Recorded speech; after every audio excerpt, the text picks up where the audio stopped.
Mom. Oh no.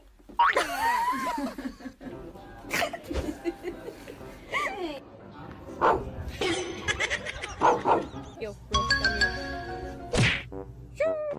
How pathetic are you?